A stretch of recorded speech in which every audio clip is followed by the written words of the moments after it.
All right. So my next guest, super cool.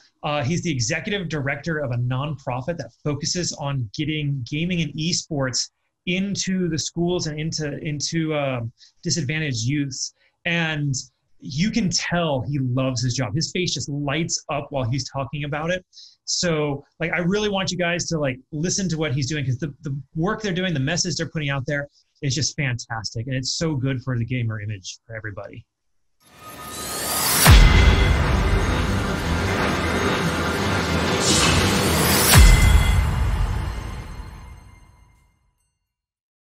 Hey there, everybody. Welcome back to the Gamerpreneur podcast. I'm your host, Dr. Bradford Carlton. Today I have a very special guest with us. I have Bubba Gaeddert, the executive director of the Varsity Esports Foundation. Hey there, Bubba. How's it going?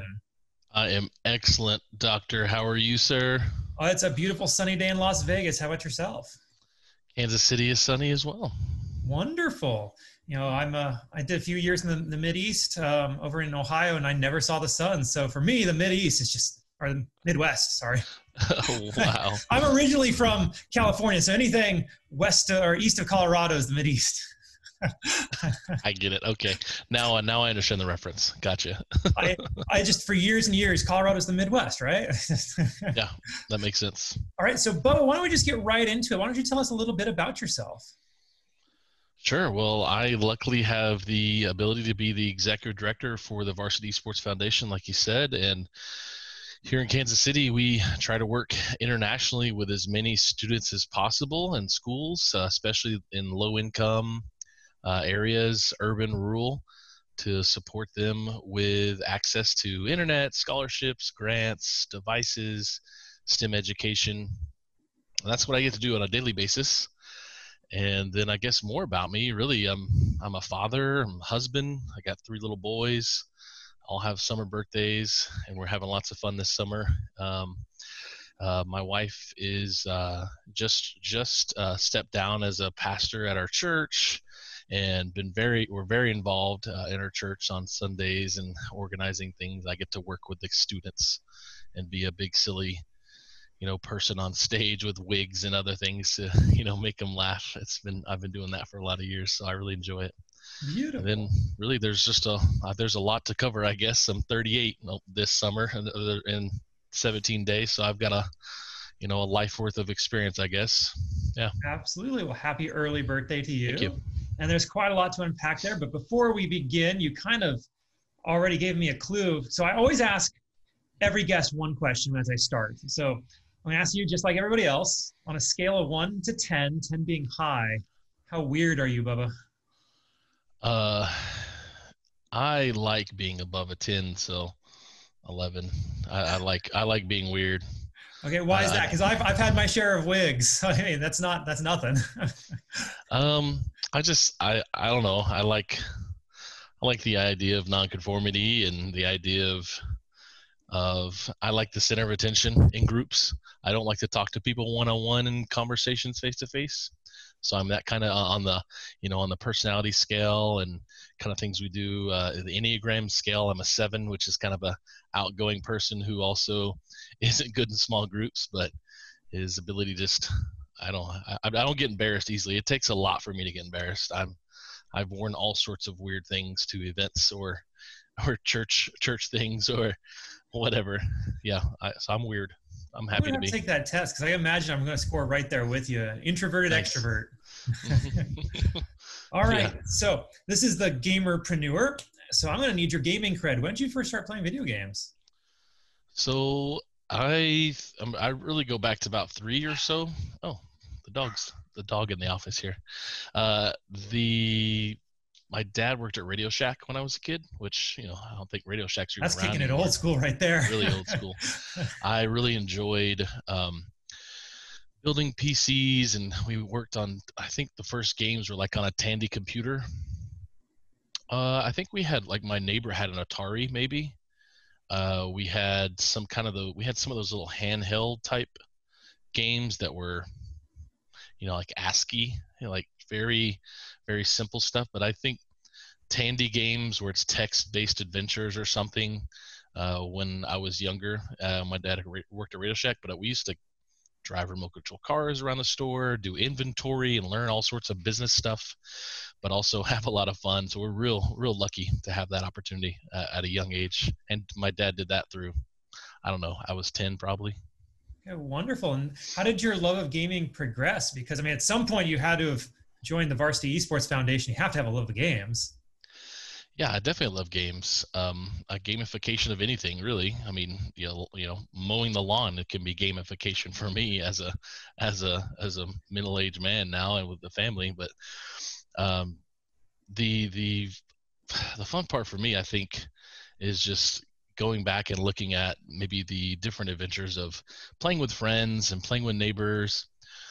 Like building a bulletin board when it was only dial up back in the 90s when the internet wasn't really even around yet. But then gaming on dial up bulletin boards with people and doing text-based adventures, I guess. But I guess really playing PlayStation and Sega and Sonic and stuff like that through the childhood I mean, I loved it. I love going on those free emulators online and playing Sonic or whatever from old school. Or we've got a Wii that still has, it's like a 10-year-old Wii. I'm surprised it survived with our kids' usage, at least once a week to go back and play Mario on the Wii, the old school Mario, and all of them really, and Mike Tyson's Punch Out. So yeah, I'm a gamer really. And then I'd say when I really dove deep into it was 2004. I think maybe 2002. We were playing EverQuest. My buddy and I were playing EverQuest a lot. And then World of Warcraft came out in 2004, December. We started playing that. And honestly, I've probably played World of Warcraft since then, off and on. So it's been 15, 16 years almost. And that's my big love. But obviously right now, I'm definitely into Call of Duty with all my buddies from church. Like all of us are playing Call of Duty every night. Our wives actually created a Facebook group that is like the women's group because, we haven't been meeting in church. So this is like our community group where we hang out. And so they've got one, which is really funny. So it's got its own impact of its own. Very cool. Now, since you said you played WoW, I have to ask, Horde or Alliance? I am a Horde. Oh, okay. Well, I won't hold it against you. You played a little longer than me. I did 10 years. I think I had 2 years played time in game on just one character. Wow. I've played plenty of Alliance, but I'm not a raider. I am cool, I got top level.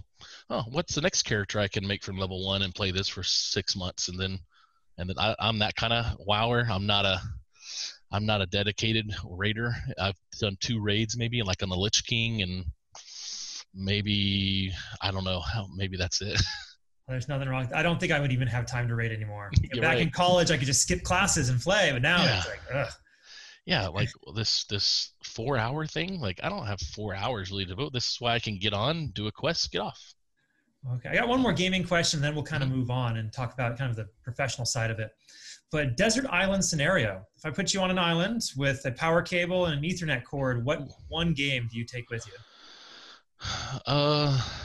Power cord, ether cable. Well, if it's got pretty good internet and I've got a pretty good,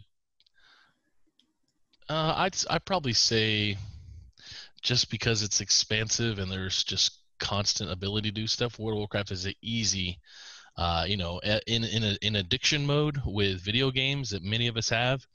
The self-soothing through and the escapism through World of Warcraft is probably a go-to. Really any time in life, I think for many people, especially me, just to escape reality if I need to. So yeah, that'd be one if that's where I was stuck. But that's the connection you could have. Certainly. I'd probably be right there with you. Yeah, I could also connect with the GM and say, hey, somebody send a boat or a plane. Okay, so Bubba, you're the executive director of the Varsity Esports Foundation. What's your professional background? How did you end up here? Yeah, I've so really after high school, I was jogging in my neighborhood. I was going to play soccer in college that next year as a freshman in Oklahoma City at a NAIA school. And I was jogging past my local YMCA where I learned to swim, and I learned how to play racquetball and exercise as a kid. My grandpa even helped build the pool in this YMCA.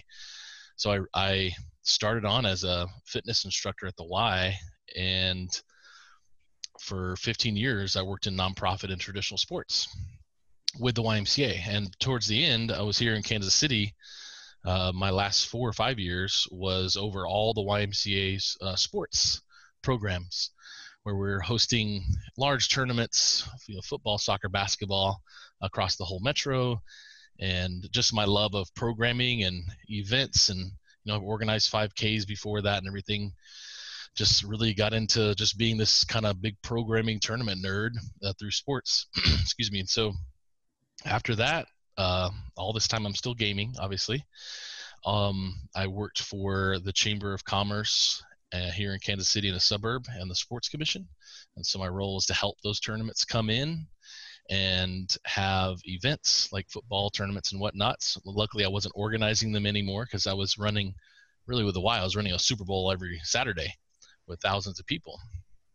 And so when I was with the Sports Commission, bringing in events to use hotels and facilities and connecting and doing tourism, I also realized I think we really need, in our convention center here in the suburb of Kansas City, we need a gaming convention or tabletop or board game or gaming, like actual video games. And so did some research. I met some really cool people. This was 2017.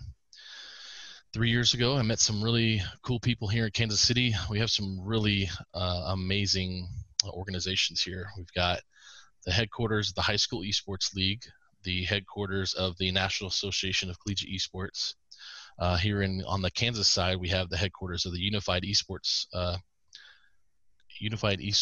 Association, which has its own college conference as well, which is Midwest Esports. And we're just real lucky to have these kind of people here. And I held an event with some partners. They were included in our suburb, in our convention center. Had about 800 people show up for Smash and Fortnite, and there was cosplay and Overwatch and League of Legends. There's all sorts of events happening. It was really put on well by those partners of ours at the UEA, and I just got hooked. But actually, rewind to maybe 9-10 months, I dove into esports and I wanted to learn all about it. I actually learned about streaming by Facebook. Some guy was streaming. It was like the first Facebook gamer, Darkness. His name's Tim. Darkness429. He was the first gamer on Facebook, like one of the first Facebook gamers, like on the official platform that rolled out. And I just watched it every day. And I was like, man, I understand it. I understand, like, okay, he's getting donations and he's learning, he's getting people. It's like, oh, look, they're getting alerts and recognize he's saying things. This is like the radio model. Like when you call in, you're like, hey, long-time listener, first-time caller, I love what you're doing. Hey, thanks, Tom. Thanks for calling, Tom. Oh my gosh, guys, did you hear I got on the radio? Like, it's the same thing. Like, bing, thanks, Tom, for donating $5. Oh my gosh, he said my name on his stream. So it's the same model. I was like, I could do this. So I started streaming on my own, and I started also with the Sports Commission creating a online tournament to lead up to that event I was talking about. And really the rest is history, in the sense of started connecting. We started the idea of this foundation being a thing for grants and scholarships for low-income students in need. And December of 18, this organization was founded. And then last summer, in 2019, I came on as full-time as executive director, left the Sports Commission, and I've been having fun ever since. Fantastic. That's a beautiful story. All right. So can you kind of dive in a little bit more on what exactly does the Varsity Esports Foundation do, and how does it help people? We are purely focused on providing access and support to low-income schools and students with grants, scholarships, internet access, devices, and especially STEM education through gaming in schools. And so with that, we've been real lucky to partner with organizations like the High School Esports League, who have 3,000 schools across the country that they work with, and where I've been a part of their league over the past 7 years. They're the longest and largest esports league for high schools. And so it's been real beneficial to partner with them and learn and see how esport clubs are benefiting students. And this is where that conversation started 3 years ago with Mason Molyneux, the founder of HSCL. We were just like, you're doing all this great stuff, but man, there's some kids missing out. He knew it. We didn't know where to go. So we decided this nonprofit could help raise funds to give more access. And through this process, about 5 years ago, a principal and a teacher in Wichita area of Kansas started writing some curriculum for esports. And last February, they published the only comprehensive textbook for esports for high schools. It's a textbook, curriculum, lesson plans. It's 148 pages, I believe. We promote it as far and wide as we can. It's actually the only esports curriculum on Microsoft Educator's site. And it's actually these numbers are old because it could be double by now, but it's been downloaded at least over 100,000 times in 40 different countries across the world. Wow. And it's huge. And so with all this stuff we're doing, this is just still the tip of the iceberg what the foundation does. But this idea of education and financial support is our main focus, because we see these students in these esport clubs that we know 90% of students play video games. So if there's kids at schools who don't want to throw a ball and don't want to play an instrument or don't want to be in debate, but there's a club where all the kids know they can be a part of something that, like everybody does, gaming, provide that access in a safe environment through organized play and through leagues like HSCL. And then that curriculum comes in either beforehand or after, and they surveyed students that use the curriculum, and they found out that 82% of students who participate in that curriculum, in those class and those clubs, actually have never participated in any other extracurricular activities at school. So that means providing belonging for those kids who don't have access or want to participate. It's really bringing them out of what we think in the world, the stigma of basements and being a home alone and all this other stuff. So they're getting this free, support and guidance and teamwork and critical thinking all through an esports club. Well, that's wonderful. I'm so glad we're all on the same page. The stated mission of this show is to dispel the myth of the lazy, unmotivated basement dweller. That's right. So, but I actually try to focus more on the individual I'm speaking with rather than the organization that they're representing. So, Bubba, what does it mean to be an executive director? Yeah, for me in the nonprofit world for 20 years, when I was at the Y, that was my goal, was to be an executive director of a YMCA. I wanted to be 80 years old, playing basketball in the gym with kids and keel over, at my desk afterwards. Like, I had a great life just hanging out and supporting as many people as possible through a charity, Christian faith-based charity, and just supporting that mission. And that was where I was like, that's what I want to do. And I kept climbing, and then I moved into a different realm and a different nonprofit with a chamber, and now here. And coming this far after 20 years of a lot of sweat equity and a lot of time missed from my own kids when I'm looking after everybody else's kids and running events for them, this is a much nicer thing because I can have a lot more family time, because running events is a nighttime and a weekend thing, and this is a much more 9 to 5. There's a lot of things at night, but at least I can plan for it and do podcasts like this at night with different streamers and whatnot.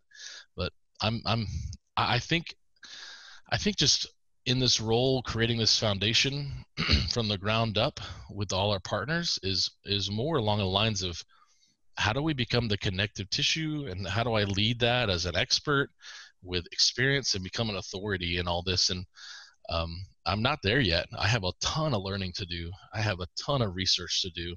And all I really want to do is just connect people. That's another personality trait in another personality test, which I think is called 5 voices, because there's like 500 of them, personality test. And one of them was being a connector. And that's definitely me. I can go around a room and say, hey, this guy, that guy, networking, especially at the Chamber of Commerce, you go to these networking events, and that's me, just like, this guy, hey, you should meet or this person or that.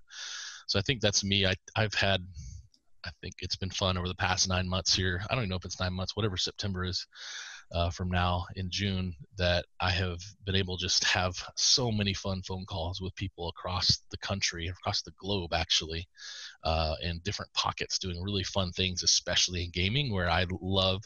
And I think just for me, I want to amass awareness about things I'm passionate about so people will have a conversation. It's fabulous. Okay, and what kind of job responsibilities do you have? Like you get up, you pick up the phone, and what happens? Get to have fun conversations like this and talk about the benefits of esports and gaming and stigmas and how we as a society perpetuate the gamers in the basement, and we say they should stay there, and compared to we don't do that to football players. I was a football player in high school, college soccer player. I get to live both sides of the line, which is nice, but I don't remember them saying, "Wow, you're really exercise. You're running too much in soccer." I mean, people probably did say that, but it wasn't like that's just so lame. What being an athlete? There's a different platform on traditional sports, and so those are the fun conversations I like to have. I Can I think ask, as a quick interruption, like what's your opinion on how do we change that? so literacy, 100%, doctor, is um, we we have loud people saying loud things, and we have even American Psychological Association data being misconstrued in the media. So we unfortunately, I mean, even our friends over at the IGDA, International Game Developer Association. I know I've talked with Renee and Nika over the foundation, and I remember we were talking last week. She actually has an office here in Kansas City, Nika, and we were talking about the guy who went onto the news and was trying to dispel all this stuff back in 2009 or so. It was Joe Biden actually talking about video games and violence, I think, because it was tied to a school shooting issue. And obviously, maybe 2 years ago, Trump has been saying stuff about it as well, maybe last year. So it's a lot of people saying loud things that aren't accurate, and because they either misconstrued data or it's what we've been saying for years. We've been doing this for decades to gamers, and I see a big shift in it. I mean, I see parents helping their kid like get their jersey ready so they can go to the local esports arena at the Walmart to compete, and like that's what they do compared to getting their cleats on and going to the field. Like there are parents out there supporting. It's just not seen, and it's sometimes because I'm in my 30s. I would think if I had a 15-year-old or so, it's still, we're in this mindset of my age and my generation, probably still in this mindset of maybe it's not okay, it's looked down upon, but it's changing. But still, literacy has got to happen across all levels, endemic and non-endemic to the industry. Sometimes really heavily on people endemic to it, because it's really a top-down model. Esports is sexy. We see big arenas, all this other stuff, but if whatever we can do is from our perspective and from my perspective, we've got to tell people more positive stories, but also tell the needs about too much screen time and making students and parents aware of internet safety. Like that's huge to us. So you've got to balance it, but you've got to balance it, and you've got to have both out there, because otherwise it's just one really bad thing, or like, oh, this is great stuff, and we're not talking about the things that need to happen to be more proactive in the industry. Absolutely, and it's definitely a generational thing. And don't go selling yourself short and calling yourself old. You're only a few years older than I am. I'm young. That's right. We're young at heart, at least. I'm just wise in the beard. This is nice gray hair. Give that a few more years, you get Gandalf level, right? You shall not pass. Yes. All right. So, are you making any money at this? Like, I want people to understand that nonprofits don't necessarily, they're not broke, right? Like, you have an income from this. Yeah, this is my full-time job. I support my family with it. The misunderstandings of nonprofits is that you don't make money. The idea between nonprofits and for-profits, for your listeners, is for-profits have shareholders that invest, that get money off of profits or dividends, right? So if you bring in $1 million but you only spend $500,000, they have $500,000 of profit they can share with the shareholders or investors.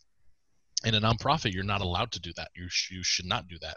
Any profit you have, let's use the same numbers, $1 million in revenue generated from membership or programs or grants or donations, and you spend $500,000 to activate and pay your salary and do programs or give out grants or whatever, you have that $500,000 gap. Now you put it back into the organization for either next year, or you put it into more grants and scholarships, and maybe getting more people on staff to do more, to have more bandwidth, to give more and do more services.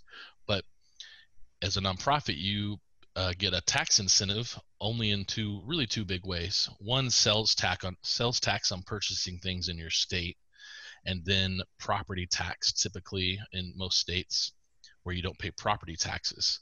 Now, the process there is filling out forms, but the government wants nonprofits because it allows us as citizens to create an organization to do something they don't want to handle. They don't really want to do a ton of raising awareness on getting people to donate blood.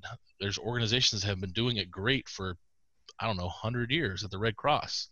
So giving them a tax incentive to do something by not paying sales tax on stuff they purchase, or property tax for their buildings, they can go and do more because they're having to pay less in taxes. And people were more willing to support it because it's not the government, right? Or it's not a for-profit. So a nonprofit gets you I get in a lot more doors than some of my counterparts in the esports space. And I'm not out making $1 million salary a year, but I mean, there's organizations that do. I mean, if you look at St. Jude, I mean, it takes like $4 million a day to run. That's like $1 million or $4 million a day to run the facility. But the CEO has earned his or herself to that position to lead 100,000 people and staff and volunteers across the country to raise $4 million a day. So it takes a lot of work, just like it does if you're the CEO leading, Dell or something, and Dell has 100,000 people that they need to lead all their people to lead their people. So it's experience. But in the last part of it, really, there is a salary difference. I mean, you're not a Fortune 500 company as a nonprofit, but you can have somebody getting paid nothing as an executive director, or $1 million, just depending how big the reach and the organization is. Fantastic. Thank you so much for that explanation. Now, do you have any advice for someone who may be interested in starting their own nonprofit, whether it's to help gamers or anybody else? Like, what are the steps that you think they should follow?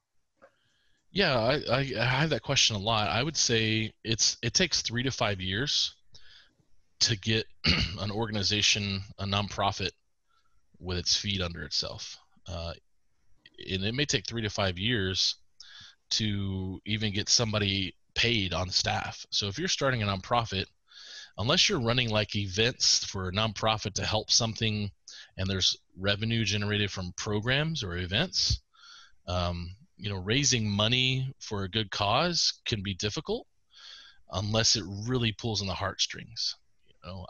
We can talk about kids needing water or kids needing clothes, and that pulls on your heartstrings. But sometimes you have nonprofits that, we need this so we can provide more X, and maybe it doesn't pull on the heartstrings of people. But you've got, how many billions of people on this planet that you can reach out to, and there's a lot of people who have and have not, and the haves should be able to support the have-nots if we really look at it. And ideally, you're gonna take a lot of time trying to get nonprofit. What I notice with all the people I've talked to, like, yeah, we're gonna start a nonprofit. It's actually not a super hard process. It just takes effort and clarity and paperwork. But then bylaws and board members and managing and maintaining and creating, there's no real cookie cutter option, and there's no real just carpet bag, come in and make it. You really are on your own, on an island sometimes, but there's a lot of resources. There's a lot of for-profit organizations out there helping nonprofits start, and also nonprofits helping nonprofits, which is actually, those are really great organizations. So it takes time. It takes a lot of time. Absolutely. And not to mention, I have come across and I've helped people start nonprofits, but they don't seem to understand that they have to earn money. They think it's, just volunteer. Like, no, it has to be a business. It is a legitimate business. All right. So, Yeah. Bubba, I'd like to talk about you for a moment, if we can, like as a person. What makes you special? What are your unique skills? I am a 5-time church camp belly flop champion. I love it. I used to go to camp down in Oklahoma every summer. I did it like 11 years, I think. And through high school and maybe like 1 year in college, I had these really sweet shoes that didn't have laces. This is like the first kind of shoes that you slipped on. And so and they look like water. And I would wear them, and I would go to the pool, and we had a diving board at the pool at the camp. And I would go with a mission every year to start a belly flop competition between all the people that have been returning or new people there at camp. And, it wasn't always the same groups every year, and just try to get my belly as red as possible and make the loudest noise possible, because I could get better air up into the sky with my big body to make a large splash. So there's something unique about me, I guess. Otherwise, I think I've shared a lot about kind of my faith and where I stand and with my family and stuff. But I like having fun. I like connecting with people and saying stupid stuff. Wonderful. And yeah, and All just right. yeah. So I want to ask, can I humble you for a moment? Okay. All right. So I would like my audience to understand not everybody I talk to is like amazing in every respect. They didn't succeed at everything they ever did. And that we learn the most from our failures rather than our successes. Mm-hmm. So I'd like to ask you, Bubba, what is something that you have failed at? Oh, I'd say more failures than successes. But those are the things that definitely have given me, man, so much more clarity. Just failing in communication. Like I said, sometimes I can't be one-on-one with people, or actually one-on-one's fine. It's how I say and do things, I think, more or less of like, am I joking about a situation rather than being serious about it? Like, that's being serious is not Bubba, people know. And like, I always have some sort of, quick-witted thing to say that people will laugh at. But, that's the extent of what people may know me sometimes. But I think on a professional level, I try to be presented professionally rather than I would around like my friends, and, run around my shirt off or something silly or whatever I would do. But I think the failure side of it would be communication. I think communication in work and marriage and with my kids, with friends, I think that's a struggle I have every day. But then I get to realize I could have learned that better. I think I've also just gained a lot of language in the past year through connecting with people and understanding what trauma is for people, what addiction is for people, and like just putting language to things and understanding like there's more than just my selfish need. And I think that's definitely my personality, is me. But communication, 100%, I think, is a failure I have in specific situations. Work, coworkers, not giving all the information, because I either read between the lines thinking, oh, they probably know this already. But I try to hound on it a lot. I think I tell a lot of students to be coachable. And I try to be that myself, but I know I miss out on some key components, because coachability is super important in the workspace. And I've got people to report to still. I got board members to report to. I need to be coachable and accepting, and I need to lead my staff and my volunteers to be able to be coachable and understand what direction I'm going. I think explanation is a hard thing for me sometimes. I can ramble like I'm doing now, or I can be clear to the point and move on, but there's no in between sometimes. So there's a lot of failure I'd say I have, but that's an identifiable one most likely. Beautiful. Thank you for sharing. Mm-hmm. Okay, one more question. What is something that people seem to misunderstand about you when they first meet you? Yeah, your name is Bubba. Really? I'd say that, or Man, misunderstanding about me. I'm pretty open. I'm pretty transparent guy. It's hard to be, and maybe I'm really misunderstood because I present myself as one way, and you know, on the surface of being silly, but I probably I'd say the easiest answer for that is your name is Bubba, and that's a nickname, of course, but I have gone by that for years, and because I work with kids for years, and they like it, and I like being Bubba in front of people, and you know, whenever and like we gravitate towards, if we go to community groups or whatever with families, I'm usually in the living room with the kids doing a toy, like a puppet show, and all the adults are in there talking about life, and I'm just want to hang out on the floor and roll around and play with toys. So I think I'm misunderstood that there is another side of me, because I just present this kind of this idea of being Bubba. I love it. Okay, so Bubba, thank you so much for coming on. How do people find you? Where are you on social media? How do they get in touch? Yeah, well, you can find me on Twitter. You can find my personal account on Twitter at Bubba Gaeddert. Bubba spelled like the cool way, 3 B's, 1 U, 1 A. And then my last name is Gaeddert. It's Gaeddert.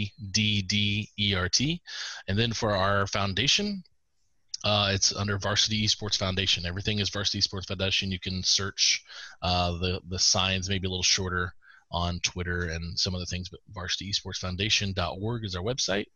And we'd love to have supporters to support more students and schools that are disenfranchised in low-income areas with access. We're trying to raise $1 million to give as much access as possible. $100,000 supports like 1,200 students a year with access to STEM education. So we would love to have your support. That's incredible. Absolutely. All right. Is there any last points we want to make before we wrap up, or anything I didn't ask you think we still need to talk about? Yeah, I just say I want to hound on like esports and gaming literacy for society. We've got to stop perpetuating what we're doing to our students, because they are going to come out this differently, and they're going to have kids in 20 years where that's going to be totally different from what we're doing to our kids now. So the more we can help the people our age be more literate about gaming and esports, the better our kids are going to be. All right. Well, Bubba Gaeddert, thank you so much for coming on. We really do appreciate it. Thank you. Appreciate the time. All right. And on that note, I'll remind you all, don't be just a gamer, be a gamerpreneur.